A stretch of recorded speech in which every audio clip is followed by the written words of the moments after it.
Vas-y. Ah Donc, non, c'est moi. Est-ce que tu penses qu'autisme et schizophrénie partagent parfois une même expérience de décalage avec le monde? Est-ce que toi aussi, tu as eu le sentiment d'être à côté des autres plutôt qu'avec les autres?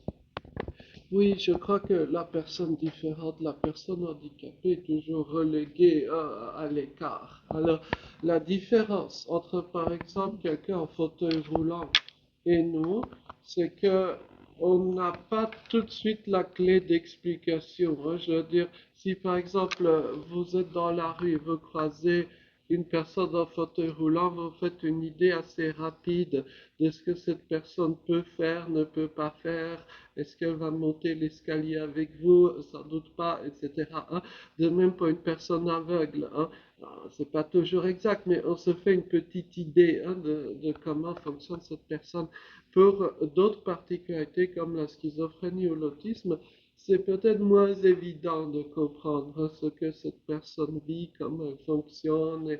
Et à chaque fois qu'on ne comprend pas quelqu'un, je crois, on a ce On a réflexe tendance, le de réflexe repousser, de le quoi, hein. repousser, oui. Voilà, Mm. hein, donc cette mise à côté, hein, elle est forte, parfois très violente, hein. Mm. Et il y a besoin, je pense, particulièrement net d'avoir une explication au sens positif du terme, hein, c'est-à-dire de faire comprendre, moi, certaines choses de base sur ben, la personne ici présente, et par exemple le schizophrène, et donc voici un peu comment elle fonctionne, et quels Mm. sont ses projets, et puis non, elle n'a pas pour objectif de vous assassiner dans les 5 secondes qui viennent, quoi, hein, voilà, Mm. etc.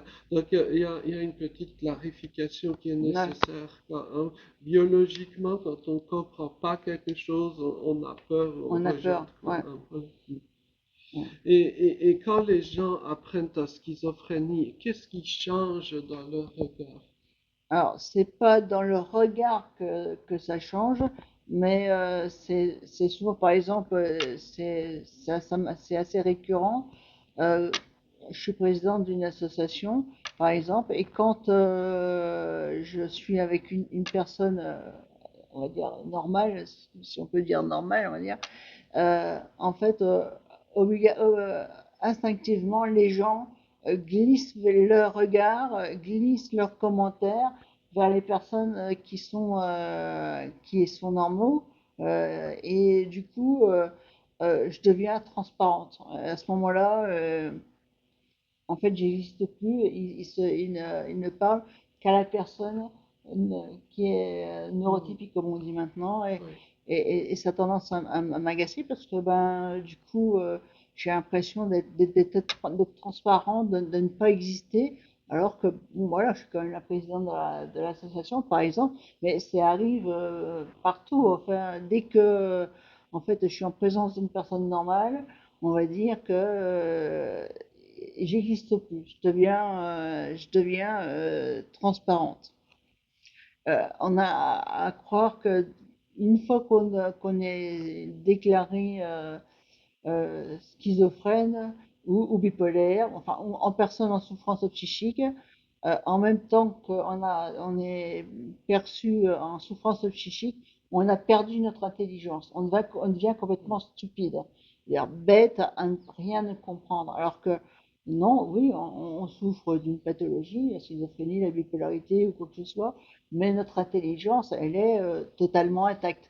Elle est un petit peu enfouie, mais parce que la pathologie fait qu'on est un petit peu, il y a des choses qui nous passent au-dessus de la tête, mais on a gardé quand même toute notre intelligence et on n'est pas devenu bête. Donc c'est ça qui est souvent ce qui change dans le regard des autres.